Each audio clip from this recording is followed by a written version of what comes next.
안녕하십니까 센트리아 가족 여러분, 대구에 살고 있는 드림 서포터즈 ABO 박용호입니다. 오늘은 세상에 없던 부자를 꿈꾸며 라는 제목으로 우리의 인생 롤 모델인 리치와 제이의 정신세계, 그리고 영원한 자유기업인이 되기 위해서 리치처럼 승부하는 그런 멋진 시간을 갖고자 합니다. 부제를 부자 인문학으로 붙여봤습니다. 지금 세계를 아포리아 상태라고 이야기를 합니다. 항해하는 배가 북극성을 잃어버리고 폭풍우를 만나서 어디로 가야 할지 방향도 모르고 또 목표를 찾지 못하고 곧 부서지기 직전에 있는 상태라고 이야기를 한답니다. 그래서 우리 인류는 이 대규모 지진과 유행병의 주기를 비슷하게 경험해 왔답니다. 주로 이 40년에서 70년 주기로 지진과 전염병이 오는데, 과거 14세기 중반에 유행했던 흑사병을 예로 들자면 이 중앙아시아에서 유럽으로 번졌죠. 그래서 7,500만 명에서 1억 명이 사망을 하게 됩니다.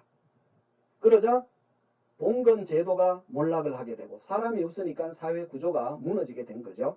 그리고 신중심의 사회에서 인간 중심의 사회, 이 르네상스가 꽃을 피우게 됐습니다. 그래서 이런 전염병들은 이 문명을 새롭게 성찰하는 좋은 계기를 마련해 준다고 볼 수 있겠습니다. 그래서 1855년에는 또 3차 패스트가 유행을 했고요. 그 다음에 1918년에는 스페인 독감이 나타나고, 또 1980년에는 에이즈가 등장했고요. 그 다음에 2020년에는 이제 코로나19가 전 세계를 지금 휩쓸고 있는 상태라고 이야기를 한답니다. 그래서 이런 위기가 왔을 때, 위기는 우리 위험과 기회의 합성어라고 하고요. 그래서 이거 사태를 어떻게 바라보는가가 중요하겠죠. 그 관점하고 태도에 따라서 이후에는 우리 삶의 격차가 K 형태로 변한답니다. 그리고 또 2030년 되면은 인류가 엄청난 이 삶의 축이 대전환이 일어난답니다. 그래서 이 새로운 부와 힘을 탄생시킬 지금 거대한 물결 속에 있는데, 낮은 출생률이나 새로운 세대의 등장, 또 새로운 중산층이 나타나게 되고요. 그 다음에 이제 증가하는 여성의 부, 2000년 이후에는 여성의 세기가 이제 출발했다고들 이야기하잖아요. 그리고 또 도시가 계속 성장하게 될 거고, 또 파괴적인 기술 혁신이 일어날 거고, 또 새로운 소비 형태, 또 새로운 화폐까지 등장할 예상이랍니다. 그런데 모든 것이 한꺼번에 바뀌는 시대적 변화는 이 사소하고 작은 변화들이 모여서 서서히 진행된답니다. 그래서 천천히 떨어지는 물방울이 한 방울 한 방울 한 방울 떨어지다가 결국 그릇을 가득 채우게 되면 어느 순간에 넘쳐 흘러버리죠. 그렇게 되면 이미 때는 늦은 겁니다. 그래서 우리가 유비무환의 자세를 갖춰야 한다. 그래서 새롭게 리부트하는 그런 관점이 필요하다는 거죠. 그래서 온택트 중심으로 가야 될 거고요. 그 다음에 이제 아날로그에서 디지털로 빨리 전환을 해야 될 거고, 그 다음에 나만의 콘텐츠를 갖고 주변 사람과 멋진 네트워킹을 해야 되고, 또 혼란한 미래에 안전한 자산을 추구해야 될 것 같습니다. 그래서 우리는요, 이 아메이를 이 백그라운드에 두고 있기 때문에 아무런 걱정이 없잖아요. 우리보다 시대를 앞서가면서 시대 상황을 파악해가고 우리에게 사업할 수 있는 멋진 기회를 주기 때문에. 그렇지만 세상의 이치를 알면 우리가 부자로 살 수 있는 거잖아요. 그래서 부자는 여러 자산 중에 첫 번째가 돈이 많은 사람인데, 돈이 많으려고 하면 일이 많아야 되고, 일은 결국 사람이 한답니다. 그래서 오늘은 사람 중심의 학문을 우리는 인문학이라고 하잖아, 그죠? 사람은 어떤 생각을 갖고 있고, 또 사람은 가슴 속에 어떤 감정을 품고 있고, 또 사람들은 사람들과 어떻게 살아왔고, 또 사람은 무엇을 좋아하는가. 그래서 이 철학과 문학과 그 다음에 역사와 예술 다 합쳐진 게 인문학이고 결국은 사람이라는 거죠. 그러면 우리는 오늘 딱 보면 사람을 아는 방법, 그 능력을 통찰력이라고 한답니다. 그래서 오늘 강의를 통해서 통찰력도 기를 수 있었으면 더욱 좋겠습니다. 요즘은 한 직장에서 평생을 근무하는 그런 시대는 가고 평생 직업을 찾는 시대로 변화하고 있습니다. 그래서 이제 부업이 등장되고 여러 가지 부업을 하는 사람을 우리는 엔잡러라고 하는데, 그들은 이 온라인 수입을 통해서 온라인 건물주가 되는 게 직장인들의 꿈이죠. 그래서 앙케이트를 해보니까 N잡로 의향이 있다가 72.4%까지 나왔답니다. 그래서 이유를 물어보니까 더 많은 수입이 필요해서, 또 제2의 인생을 준비하기 위해서, 자아실현을 위해서, 회사에서 고용 불안을 느껴서, 저도 아메이를 선택한 이유가 이 네 가지 전부 다가 아닌가 이런 생각을 해봅니다.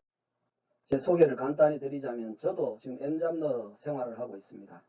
30년 이상 중등학교에서 한문 교사를 하고 이제 평생 직업인 아메이 비즈니스 오너 ABO로 생활하고 있고요.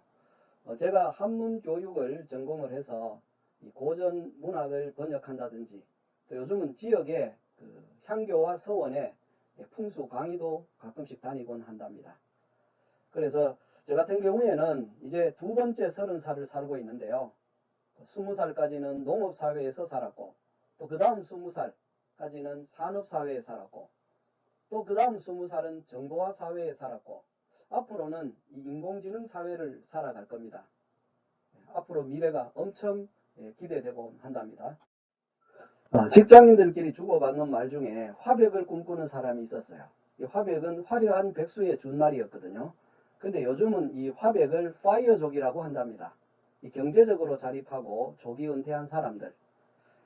제가 지금 파이어족으로 살고 있는데 한 2년 전에 아메이에서 가족 여행으로 삿포로를 다녀왔어요.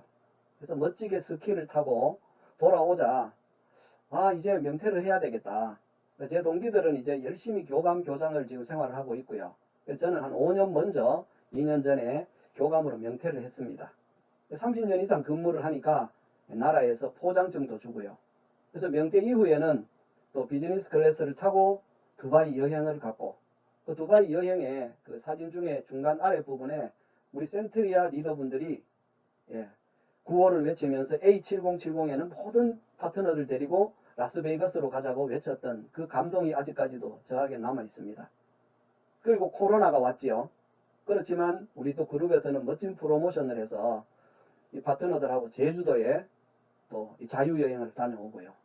요즘은 제가 그야말로 금태적으로 생활하고 있습니다. 적어서 일주일에 한 번 정도는 필드에 가서 골프를 즐기고 있는 그런 실정입니다. 부자의 정의를 내려보면 부자란 돈으로부터 해방이 되고 하고 싶은 것을 지금 할 수 있는 사람이라고 한답니다. 그래서 진정한 부자는 세 가지를 갖추고 있어야 되는데, 첫 번째, 시간으로부터 자유로워야 된다. 그 다음에 두 번째는 돈으로부터 자유로워야 되고, 세 번째는 다양한 친구를 자유롭게 만날 수 있는 사람이 진정한 부자가 아닐까 합니다. 근데 과거의 부자들은요, 이 동서양의 황제들이었어요. 그래서 클레오파트라나 징기스칸이나 또 경주 채부자 등이었죠. 근데 현재로는요, 이 기업가들이 대부분 부자 반열에 들어있어요. 빌 게이츠나 워런 버핏, 마크 저커버그 등이 여기에 속한다고 볼 수 있겠죠. 그래서 워런 버핏 같은 사람은 잠자는 동안에도 돈이 들어오는 방법을 찾아내지 못한다면 당신은 죽을 때까지 일을 해야만 할 것이다. 그래서 근로소득보다는 자산소득이 중요하다는 이야기를 해요. 근데 주변에 나가서 친구들한테 아메이를 하자고 이야기하면 과거에는 너나 하라고 했다가 지금 이야기하면 너만 할 수 있었다라고 이야기해요. 그래서 이 주식 용어 중에 자꾸 과거 이야기만 하는 사람이 있어요. 그래서 살 걸, 팔 걸, 뺄 걸, 할 걸처럼 늘 껄껄껄 하면서 앵무새처럼 반복하는 사람을 우리 껄무새라고 한답니다. 우리 센트리아 리더분들은 껄무새가 되지 않고 미래를 이야기하는 그런 멋진 사람이 되었으면 합니다. 부자의 기준을 보면요, 보통 100만 장자를 우리는 부자라고 이야기하지요. 한화합 12억 정도인데 현금으로 전 세계에 4,700만 명 정도가 있고요, 한국에는 약 75만 명 정도가 있답니다. 이 기준은 이제 2019년 스위스 보고서를 참조했고요. 그래서 부자들은 일반인들보다 자기 존중 욕구와 자아 실현의 욕구가 훨씬 강한 것이 부자들의 특징이랍니다.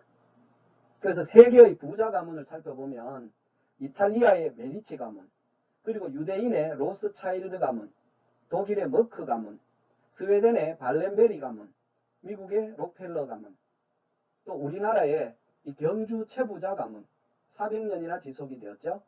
그리고 세상에 없는 부자 가문, 아메이 가문을 이야기할 수 있겠습니다. 왼쪽에 보면 각 가문마다 특유의 문장들이 있는 것을 볼 수 있을 겁니다. 부자 가문의 조건으로는요, 최소 100년이 되어야 된답니다. 그래서 대략 3대 이상의 부를 유지해야 되고, 그 다음에 부의 규모가 사회적으로 영향을 미칠 수 있을 정도가 돼야 된대요. 요즘은 이 ESG 경영이라는 말이 유행하고 있습니다. 그래서 환경의 E, 그래서 이 기업은 환경을 보호한다. 그 다음에 두 번째 S는 사회적인 책임, 세 번째 G는 투명한 지배구조를 갖고 있어야 된다는 거죠. 기업이 돈을 버는 재무적 요소가 탄탄한 건 당연한 거고, 돈 이외의 이 비재무적 요소가 앞으로 기업 가치평가에 굉장히 중요한 잣대가 됐대요. 그런데 우리가 하고 있는 이 아메이는요, 60년 전부터 ESG 경영을 실시해 왔어요. 이제 ESG 경영에 대해서 사회적으로 이야기를 하고 있거든요. 그래서 우리 선배들이 얼마나 많이 오해와 그 다음에 이 고통 속에서 사업을 펼쳤는지 가늠해 볼 수 있을 것 같습니다. 그 세 번째는 뭐냐면 전통과 철학이 있는가. 그래서 이 세 가지 기준, 100년이 넘어야 되고 사회에 선한 영향력을 펼쳐야 되고 철학이 있는 기업이 바로 부자 가문의 조건이라고 이야기들을 한답니다. 많은 부자 가문 중에 한국을 대표하는 경주 최부잣집 이야기를 한번 해볼까 합니다. 그래서 사회 지도층이 책임 있는 행동을 하는 것을 노블레스 오블리주라고 하는데 한국의 대표적인 노블레스 오블리주가 아닌가 싶어요. 그래서 12대 402년간 이 부를 유지해온 비결은 무엇이었을까요? 그래서 아래쪽에 사진을 한번 보시면 이게 최부잣집 쌀창고입니다. 그래서 800석을 보관할 수 있는 현존하는 가장 크고 오래된 목조 곡간 창고라 합니다. 그래서 최부자는 시조는 여러분 많이 들어보셨을 거예요. 신라의 최치원 선생이잖아요. 한국 최초의 당나라로 유학하신 분이죠. 그래서 이 최부자의 일대는 누구냐면 임진왜란 때 큰 활약을 했던 최진립 장군입니다. 이분이 나라에 큰 공을 세우게 돼요. 그래서 이 나라에서 받은 많은 보상을 이대인 최동양 선생이 경주 지역을 중심으로 해서 큰 땅을 구입을 하게 됩니다. 그래서 부자의 결정이 되는 것은 3대잖아요. 이 3대 최국선 선생한테 오면 온 나라에 흉년이 들어요. 위기가 왔다는 거죠. 이럴 때 이 최국선 선생은 자기들이 줬던 많은 담보 문서를 모아서 불을 질러버립니다. 그리고 더 이상 갚지 않아도 된다. 다 같이 이 위기를 해결해 나가자. 그러면서 이 100석의 쌀을 가지고 죽을 끓입니다. 그래서 주변에 많은 거지들에게 죽을 나누어 주게 되죠. 그 나라가 흉년이 드니까 활빈당이 활개를 하게 되는데 이 활개를 칠 때도 활빈당들은 경주 최부잣집 근처에는 얼씬도 하지 않았답니다. 그렇게 해서 부가 계속 유지를 해옵니다. 그러다가 마지막 12대 최준 선생에 이르러서는 나라를 일본에 뺏기게 돼요. 나라가 없으면 백성도 없고 백성이 없으면 결국 부자가 없잖아요. 그래서 최국선 선생은 자기들의 돈을 갖고 독립자금을 마련해서 재산을 사용을 하게 됩니다. 그리고 광복 후에는 이 교육사업에 전 재산을 기부하게 돼요. 그래서 현재 영남대학교에 전신에 자기들이 모든 부를 기부를 하고 경주 최부자는 400여 년의 그 부의 역사를 마감하게 되었습니다. 자, 그럼 오늘 이야기의 본론인 두 창업자 제이벤 엔델과 리치 드보스가 추구한 인생은 더불어 사는 삶이었죠. 그래서 성공한 인생은 더불어 사는 삶이다. 고등학교 때 25센트를 갖고 카풀을 시작해요. 그러면서 두 청년은 수많은 사업을 시도해 봅니다. 그러다가 1959년에 아메이를 설립하고 그리고 우리 ABO들에게 회사를 차리면서 4가지 약속을 했어요. 그걸 창업 이념이라고 하는데 첫 번째가 자유입니다. 당신들이 아메이를 통해서 자유롭게 사업을 할 수 있습니다. 그 다음에 두 번째, 우리와 ABO는 한 가족입니다. 그래서 더 많은 가족을 만드시면 되고요. 세 번째는 아메이를 통해서 당신의 꿈과 목표를 이룰 수 있도록 해주겠다. 그리고 이 멋진 희망을 주변에 전하십시오. 그 다음에 네 번째는 그렇게 열심히 하신 당신에게 보상을 해드리겠다. 금전적 보너스를 비롯해서 인정에 대한 보너스까지 해주겠다고 4가지 약속을 했습니다. 그리고 두 창업자와 우리가 앞으로 사람들이 더 나은 삶을 살 수 있도록 도와주자. 그게 바로 아메이의 비전이죠. Helping people live better lives라고 할 수 있겠습니다. 이 첫 번째 가치가 이 자유기업가 정신입니다. 1959년에 이 미소 냉전 속에서 창업을 하게 됐죠. 그래서 이 자유기업가들이 모여서 동업을 했다는 거예요. 이게 바로 자본주의의 꽃이 바로 아메이라는 겁니다. 그래서 시장경제 체제 하에서 최고의 사업 기회가 바로 아메이다. 그래서 아메이의 확장이 바로 자유기업의 확장이다. 이렇게 볼 수 있겠습니다. 그래서 아메이는 선진국부터 서서히 후진국으로 확장돼 가고 있어요. 그래서 더불어 사는 자본주의가 서서히 확장돼 가고 있다고 보시면 되겠고요. 각자의 자리에서 새로운 시작을 할 수 있는 사업이다. 그래서 바깥에 나가서 무슨 일 하세요 할 때 아메이 해요가 아니고 나는 아메이를 창업했어요. 카탈로그가 바로 초이스가 2,000원짜리 창업이 시작되는 거 아니겠습니까? 그래서 리치와 제이는 우리의 동업자라는 사실을 늘 명심하는 자세가 필요할 것 같고요. 윤리 강령만 잘 지키면 모든 것은 자유롭게 무한대로 증폭시킬 수 있습니다. 그 다음 두 번째 가치는 개인 가치 존중인데요. 아메이는 모든 사람의 잠재력과 가치를 존중한답니다. 그래서 이 다양한 사람과 그 사람 존재 자체를 인정하는 거죠. 그래서 자유와 평등의 근간에서 자유와 평등이 바로 뭐냐면 미국 헌법의 기초가 되잖아요. 그래서 그 아메리칸 웨이 이거를 줄여서 이제 회사 이름을 아메이를 한 것 아니겠습니까? 그래서 이 평등한 비즈니스 기회를 제공합니다. 그래서 아메이는 이 기득권의 불평등을 인정해 주지 않지요. 그 누가 아메이 사업을 하고자 해도 맨 처음부터 평등한 조건으로 시작해야 된다는 겁니다. 그리고 24시간 내에 꿈과 목표를 이루기 위해서 노력하는 모든 개인 사업자들을 응원하고 있습니다. 누구나 성공할 수 있고 또 누구나 미래의 다이아몬드가 될 수 있다는 거죠. 그래서 미래 자산으로는 최고의 비즈니스가 아닌가. 요즘 자산 이야기를 많이 하는데 세 가지 자산을 갖춰야 진정한 부의 대열에 이를 수 있답니다. 첫 번째, 몸이 건강해야 돼. 건강자산. 두 번째는 주변 사람한테 매력이 있어야 되고. 그 다음 이 두 가지를 유지하려면 세 번째, 경제적 자산은 당연한 거고요. 그 다음에 가치 중에 세 번째, 정직과 신뢰를 보도록 하겠습니다. 이 정직이라는 말은 영어로 honest라고 하고요. 신뢰는 trust라고 하는데 아메이는 이 정직과 신뢰를 인터그레티라고 표현을 한답니다. 그래서 정직을 기반으로 한 신뢰라는 거죠. 그래서 이 믿음은 정직하지 않으면 그것은 오래갈 수 없는 믿음이라는 의미를 갖고 있고요. 그래서 아메이 회사는 정도 경영을 추구합니다. 회사가 우리를 속인 적은 없어요. 그리고 정직은 개인 관계나 기업 관계나 모든 관계에서 필수적인 요소가 되잖아요. 그래서 우리는 성공을 위해서는 옳은 길을 간다라는 신념을 가져야 될 것 같고요. 사람들은 우리 ABO를 통해서 아메이를 평가하잖아요. 우리가 얼마나 정직하고 그들에게 신뢰를 보이는가에 따라서 내 사업은 확장성의 차이가 있을 것 같고요. 그 다음에 우리 모두는 결국은 아메이의 앰버서더입니다. 홍보대사다.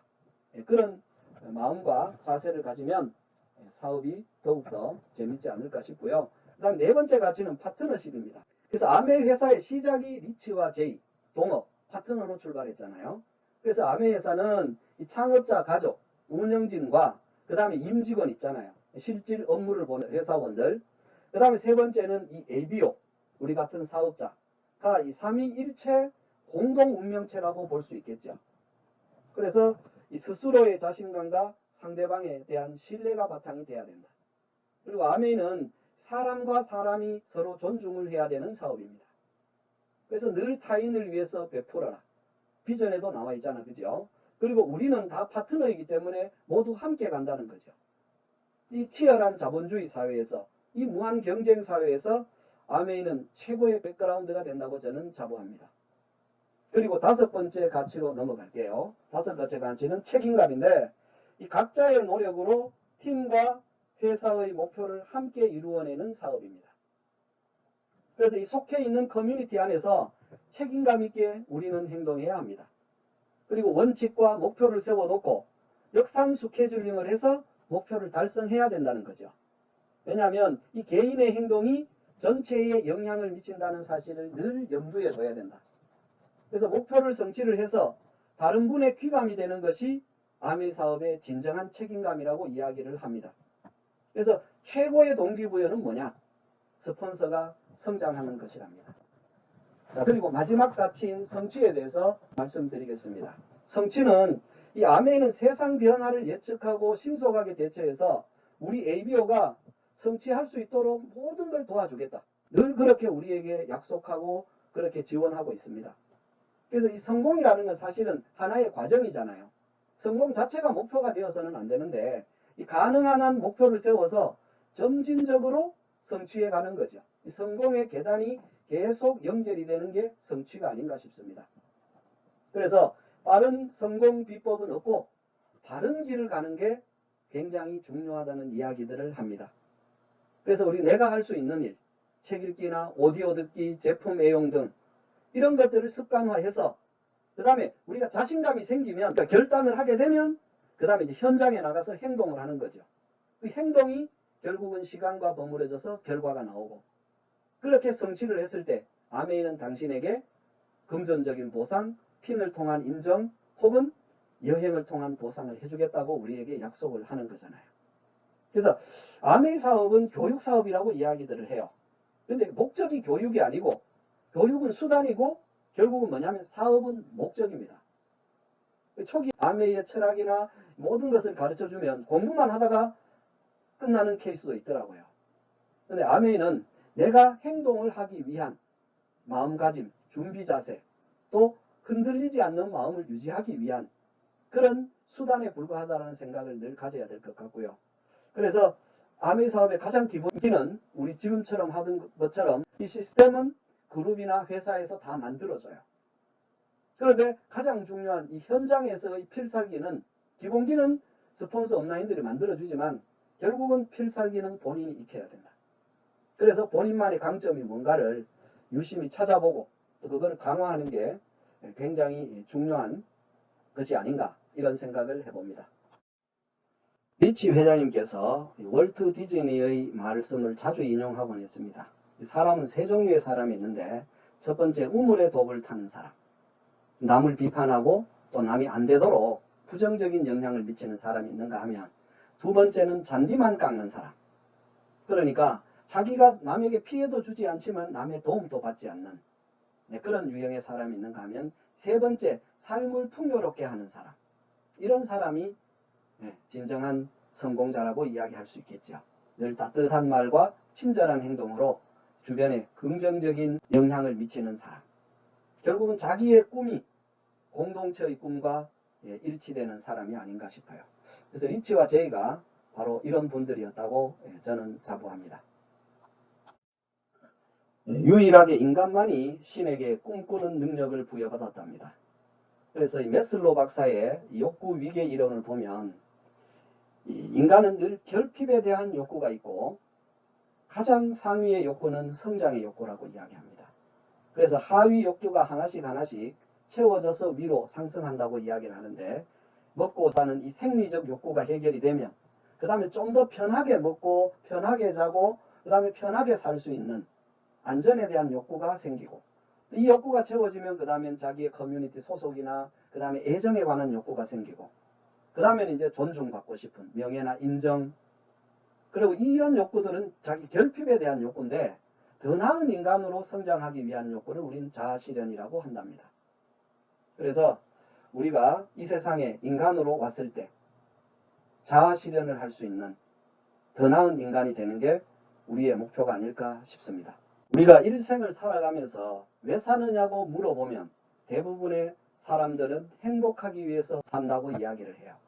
그래서 우리 몸의 3대 영양소는 탄단지잖아요. 탄수화물, 지방, 단백질. 자, 그러면 영혼의 3대 영양소는 뭐냐? 자유와 유능과 관계랍니다. 그래서 인간은 늘 자유를 꿈꾸고 또 어제보다는 나은 내가 되려고 노력하고 학습하고 또 그리고 사람은 사람과 더불어 사는 이 소통을 했을 때 사람은 가장 행복감을 느낀답니다. 자, 그렇게 되려면 어떻게 하겠다는 아까 꿈, 언제까지 꿈을 이루겠다는 목표, 이것이 분명하고 선명했을 때 그것을 향해서 나아갈 때 점진적으로 꿈의 실현 과정이 우리를 행복하게 만드는 게 아닌가 이런 생각을 합니다. 우리 인생은 없는 게 3가지가 있답니다. 인생에 정답이 없고 비밀이 없고 공짜가 없답니다. 그래서 우리 인문학은 우리가 알고 있는 것과 어떻게 살아야 할 것인가, 이거에 대한 조화를 이루어가는 그런 것이 바로 인문학이 아닌가, 이런 생각을 해봅니다. 그리고 인문학의 화두를 크게 세 가지로 이야기를 하는데, 첫 번째, 모든 사람은 죽는다. 두 번째, 그러면 어떻게 살아야 할까? 세 번째는 삶의 목적은 무엇일까? 이게 바로 인문학의 화두인데, 첫 번째, 죽음에 대해서 분명히 알고 있는 세 가지가 있는데요. 첫 번째, 사람은 반드시 죽는답니다. 두 번째는 나 혼자 죽는다는 거죠. 그리고 세 번째는 아무것도 가지고 갈 수 없답니다. 그리고 죽음에 대해서 우리가 모르는 것 세 가지가 있는데, 첫 번째, 언제 죽을지 모르고, 두 번째는 어디서 죽을지 모르고, 세 번째는 어떻게 죽을지 모른대요. 그래서 항상 준비하고 있어야 된다는 이야기입니다.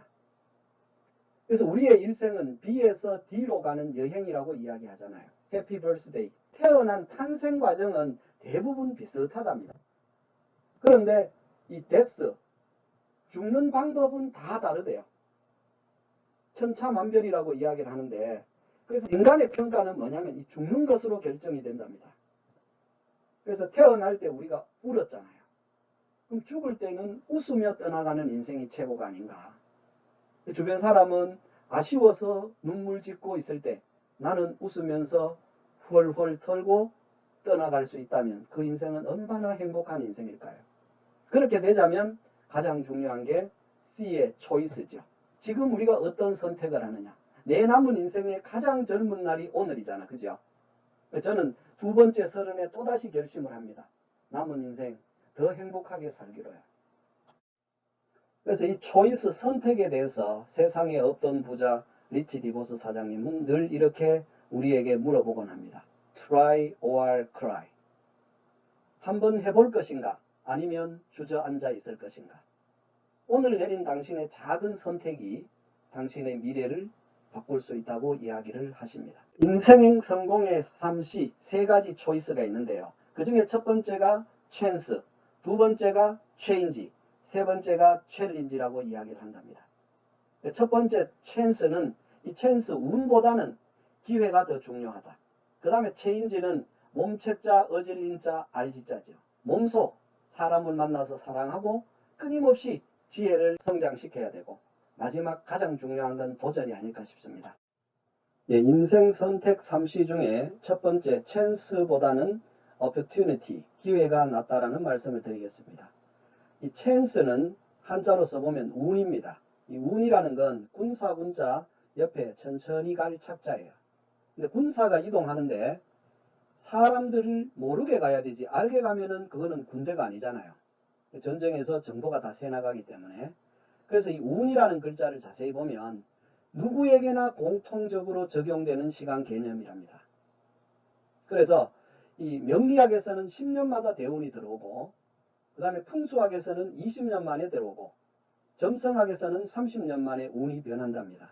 이 명리학은 시간 철학이고, 풍수학은 공간 철학, 이 점성학은 토성 공전 주기에 따라서 우리가 보통 30년을 한 세대로 치는데, 그게 바로 점성학에서 온 개념이랍니다. 그래서 찬스는 주변에 늘 있는지 없는지 우리가 모르죠. 그런데 기회는 늘 옆에 있다는 거죠. 그래서 기회라는 이 opportunity라는 것은 갈구만 하면, 내가 요구만 하면 언제든지 내 옆에 있는 시간 개념이죠. 이 카이로스의 시간이라고 이야기를 하는데, 그래서 우리가 이 OM이라는 게 opportunity meeting의 준말입니다. 기회의 만남이죠. 그래서 우리에게 이 사업을 전해준 첫 번째 기회를 가진 자가 스폰서였잖아요. 그래서 아메이는 바로 그 기회를 우리에게 줬다는 겁니다. 그래서 아메이 기업 이념이 기회를 당신에게 주겠다. 독자적인 사업으로 성공을 꿈꾸는 모든 이에게. 그래서 저는 첫 번째 찬스보다는 opportunity, 운보다는 기회가 중요하다는 말씀을 드리고 싶습니다. 그리고 인생 선택의 두 번째가 뭐냐면 체인지입니다. 변화. 그래서 끊임없이 사람은 변화를 했을 때 어제보다 나은 나, 어제보다 유능한 내가 되기 위해서 노력하는 게 가장 바람직한 인생이 아닌가 싶고요. 그 체인지의 대표적인 인물이 제가 30년 동안 공부한 사람이 바로 공자입니다. 이 공자라는 분은 태생 자체가 굉장히 힘들었어요. 그래서 퇴역 군인 64세 된 아버지가 첫 번째 부인에겐 딸 9을 낳습니다. 그 당시에는 신분제 사회이기 때문에 아들을 낳지 않으면 사회적으로 굉장히 외톨이가 됐죠. 그래서 두 번째 장가를 가갖고는 또 장애를 가진 아들을 낳게 돼요.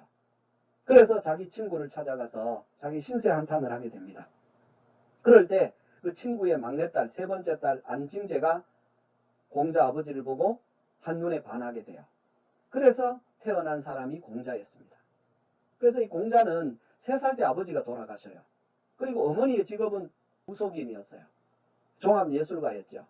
그래서 공자는 어렸을 때 끊임없이 제사상을 차리고 제사를 지내고 뭐 이런 환경 속에 있어요. 그래서 공자는 예를 잘 따지지 않았는가 이런 생각을 해봅니다. 그래서 이 태생적 한계를 극복하고 인류의 4대 성인으로 발전하기까지는 첫 번째, 유능하려고 노력했다는 거죠. 그래서 새로운 것을 배우고 그것을 또 현장에서 끊임없이 연습을 했고 그렇게 하면서 인생에서 자기는 늘 기뻤다. 하기 실습지면 부력여로라고 했고요. 그 다음에 두 번째는 이 자기와 같이 생각을 갖고 있는 동지들이 찾아오면 늘 즐거웠답니다. 이 소통에 대한 즐거움이라고 이야기할 수 있고요. 그 다음에 세 번째는 유능하기 위해서 또 동지를 만들기 위해서 네트워킹하기 위해서 끊임없이 노력했지만 이 주변 사람들은 그 진심을 몰라줬어요. 그렇지만 공자는 거기에 대해서 서운한 마음을 갖지 않았답니다. 그래서 공자가 제자들한테 했던 이야기가 바로 이 세 가지죠. 그렇게 된다면 진정한 군자, 리더가 아닐까. 그래서 우리는 늘 어제보다 더 유능해지려고 노력해야 되고 그리고 또 많은 사람들하고 이 좋은 정보를 나눠야 되고 또 끊임없이 나의 미래를 향해서 자유를 향해서 현실은 어렵지만 참고 견뎌야 되지 않을까 이런 생각을 해봅니다. 그래서 공자 사상의 핵심을 한자로 이야기하면 인이랍니다. 그래서 사랑과 자비와 함께 같은 개념으로 쓰이는 말인데 공자는 늘 이런 말씀을 했어요. 군자는 자기에게서 찾고 소인은 남에게서 찾는다. 우리가 뜻하는 대로 일이 잘 풀리면 얼마나 좋겠습니까? 그런데 일이 뜻대로 안 되었을 때 이제 그 사람의 가치가 평가가 되는데요. 그래서 이 군자, 리더는 모든 일의 원인을 자기에게서 찾아서 반성을 한답니다. 그런데 이 소인들, 이 팔로워들은 모든 일을 남에게 원인을 찾는데요. 그러니까 답도 남에게 있잖아요. 그래서 자기 주도적인 삶을 살지를 못한다는 겁니다. 그래서 우리 삶에 대한 해답을 찾는 방법은 다양하지만 그 인생에서 가장 중요한 대상이 누구냐면 자기 자신이죠. 이 자기 자신에 대한 연구를 하는 게 결국 인문학의 핵심 주제가 아닌가 이런 생각을 해봅니다. 이 공자라는 사람은 중국이 가장 혼란했을 때가 춘추 전국 시대인데요. 중국에서 인간이 세상을 살아가면서 모든 솔루션이 나타난 90%가 춘추 전국 시대에 나타났답니다. 춘추 전국 시대는 그만큼 혼란했지만 새로운 솔루션을 찾기 위해서 굉장히 사회적으로 노력했고 사상적으로도 자유로웠던 시기죠. 그래서 공자가 위대한 이유는 세계 최초의 지식인입니다. 2500년 전에 사립학교를 설립했잖아요. 아카데미를. 그래서 자기가 총장이 되고 그 다음에 자기 10대 제자들이 학장이 되고 또 그 학장에서 배운 72명이 교수가 되고 또 그 교수를 배우러 오는 사람들이 3000명의 제자가 됐다는 거죠. 그래서 이 공자로부터 비롯돼 갖고 맹자 때가 오면 이 맹자는 공자 손자의 제자예요. 그러니까 F4가 되는 거죠. 그래서 맹자의 시대가 되면 전국 시대고 중국은 더욱더 혼란에 빠져요. 그래서 맹자는 공자의 이 사랑을 어떻게 하면 사회로 펼칠 수 있는가? 이 사랑을 펼치는 방법, 이 정의를 의라고 하는데 공자의 인이라는 사상을 계승해서 맹자는 의라는 사상을 확립을 해요. 그리고 중국 천하를 돌면서 이것을 전파하기 위해서 노력합니다. 그래서 끊임없이 도전을 하는 거죠. 그야말로 선한 영향력을 끼치기 위해서. 그런데 실제로 생각보다 사상이 쉽게 전파가 되지 않았죠. 그래서 맹자가 이런 말씀을 하셨습니다. 제가 가장 좋아하는 맹자의 문구인데 하늘이 장차 이 사람에게 큰 일을 맡기려고 할 때는 반드시 먼저 그 사람의 뜻을 괴롭히고 또 뼈마디가 꺾어지는 고난을 당하게 하며 그 몸을 굶주리게 하고 그 생활은 빈궁에 빠뜨려서 하는 일마다 어지럽게 만든답니다. 시험에 들지 않았으면 좋겠지만 반드시 시험에 들게 된다는 거죠.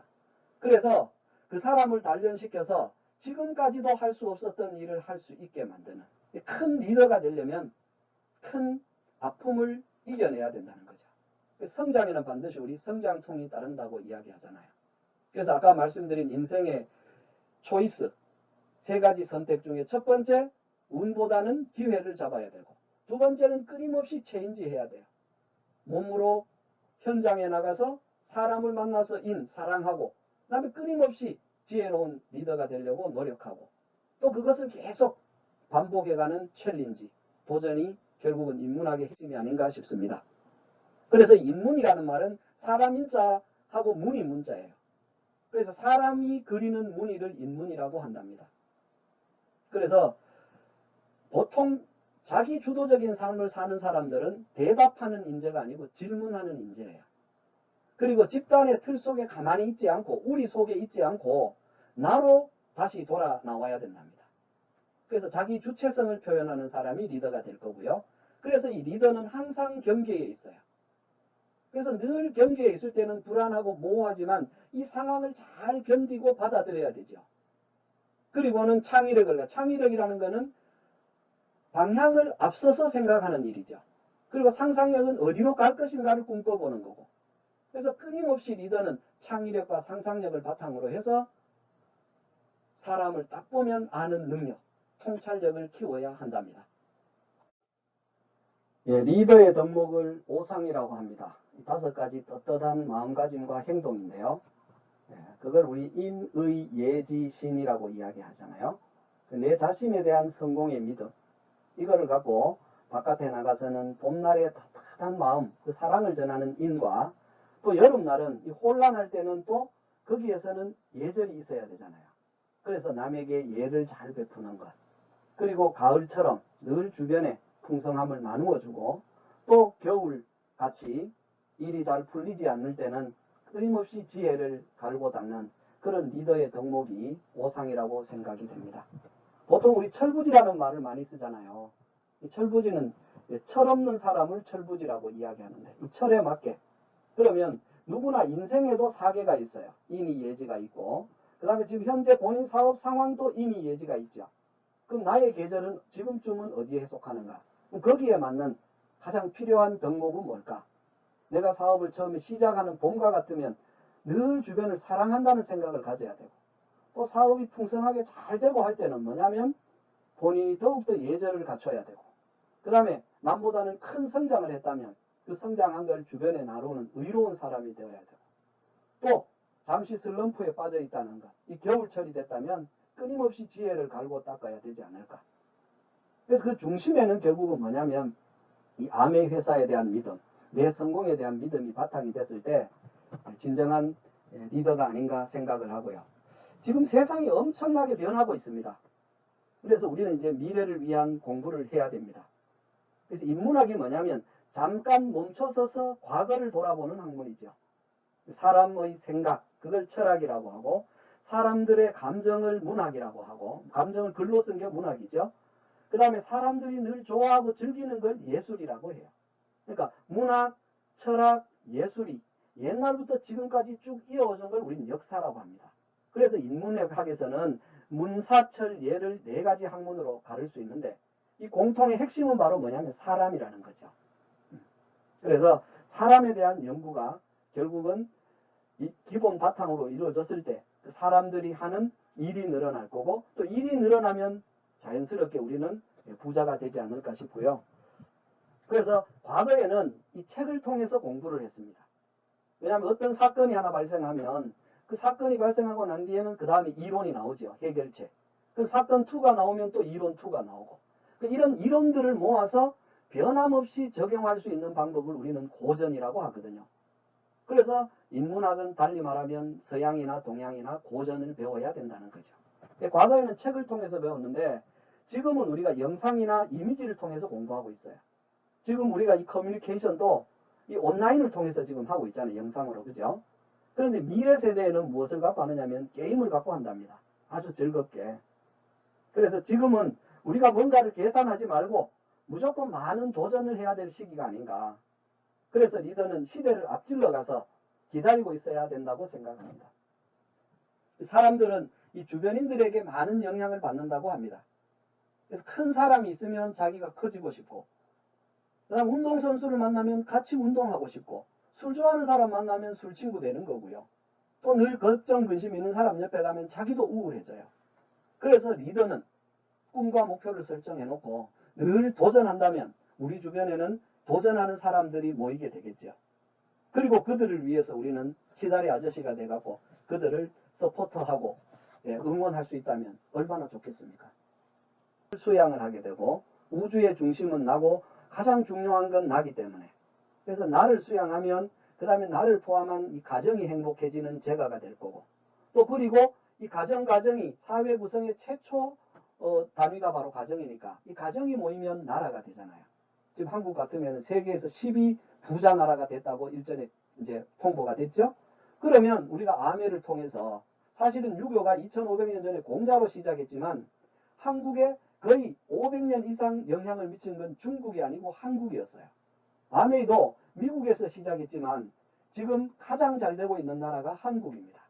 그래서 한국인의 이 열정과 에너지를 온 천하에 펼칠 수 있는, 세상을 평화롭게 하는 평천하를 할 수 있는 이 도구가 바로 아메이가 아닌가 싶고요.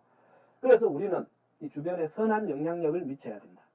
그래서 공자라는 분이 가죽끈이 3번 떨어질 때까지 읽은 책이 주역인데, 이 주역이라는 책에 보면 이 말이 나와요. 가장 유명한 명구인데 적선지가 필유역경이랍니다. 주변에 우리가 선을 많이 베풀면 본인뿐이 아니고 나중에 후세에게도 좋은 영향이 미친다는 거죠. 그리고 이 책은담이라는 책에 보면 하늘이 한 사람의 큰 부자를 낼 때는 그 사람이 혼자 잘 먹고 잘 살아라는 게 아니고 여러 사람의 곤궁을 구제하기 위해서랍니다. 그래서 우리가 일생을 진짜 끝까지 최선을 다해서 잘 산 사람 중에 인도의 지성인 마하트마 간디는요, 내일 죽을 것처럼 살고 영원히 살 것처럼 배우라고 했어요. 우리 일생이 옛날에는 80년인데 지금 100년, 120년, 지금 태어나는 애들은 잘하면 200살까지도 살 수 있답니다. 그래서 이 나이에 내가 뭘 하리? 이게 아니고 내 남은 인생의 오늘이 가장 젊은 날이잖아요.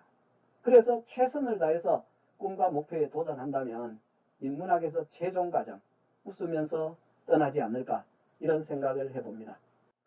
우리 인생은 소풍이라고들 이야기합니다. 이태백은 인생은 시간이라는 나그네를 따라 우주라는 여간에 잠시 머물다가 떠난다고 이야기했어요. 그래서 산미를 추구해야 되지 않을까 싶습니다. 늘 재미와 풍미와 의미가 있는 인생, 늘 신나고 또 여유롭고 가치가 있는, 텍스트 예거가 이런 말씀을 하셨죠. 진정한 성공은 가치 있는 꿈의 점진적 실현이다. 그래서 우리가 산미를 누릴 수 있는 멋진 삶을 위해서 고드림 했으면 좋겠습니다. 센트리아 가족 여러분, 우리 센트리아 그룹에서는 장기 목표로 앞으로 2030 A70을 위해서도 준비가 되어 있고요. 그 다음에 A65를 위해서는 이 중기 크루즈 목표를 설정해 놨어요. 그리고 2020에는 이 단기 목표까지 완벽하게 그룹의 목표를 설정해 뒀습니다. 여러분이 우리 그룹과 한국 아메이와 함께 주파수만 통일을 한다면 우리는 엄청난 성장으로 거듭날 것이라고 생각이 됩니다. 저도 제 꿈을 향해서, 또 우리 센트리아 가족 여러분들도 본인의 꿈을 향해서 고드림 할 수 있었으면 좋겠습니다.